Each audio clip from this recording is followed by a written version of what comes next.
It was a typical day in the bustling city of Albuquerque. The sun was shining, the birds were singing, and the smell of freshly cooked ratatouille wafted through the air. Walter White was a high school chemistry teacher by day, but by night he was a different man. He had become a master of the drug trade, using his chemistry knowledge to cook up meth that was the purest around. He had taken on the name Heisenberg, and his empire was growing. Walter had just finished cooking up a batch of meth when he heard a noise coming from the kitchen.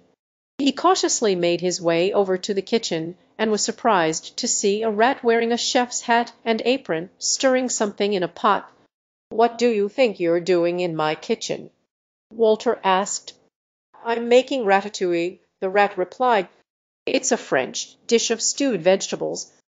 It's a favorite of mine." Walter had never heard of ratatouille, but he was intrigued. He watched as the rat expertly chopped vegetables and added them to the pot. Soon the aroma of the ratatouille filled the kitchen and Walter's mouth began to water. The rat noticed Walter's interest and offered him a taste of the ratatouille. Walter was hesitant, but eventually decided to try it. To his surprise, it was delicious. He had never tasted anything like it before.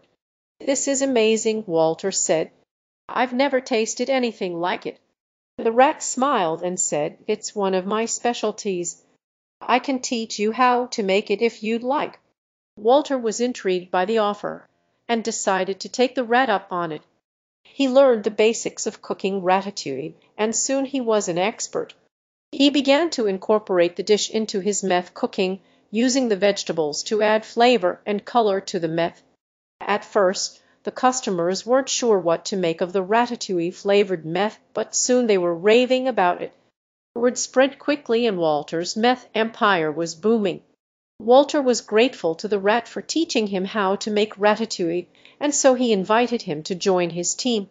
The rat happily accepted, and soon became a valuable member of Walter's crew. The ratatouille-flavored meth was a huge success, and Walter's empire continued to grow. Walter and the rat had a great partnership, and together they cooked up some of the best meth the city had ever seen. Thanks to the rat, Walter had become a master of the drug trade. He had gone from a high school chemistry teacher to a meth kingpin, and it was all thanks to the ratatouille.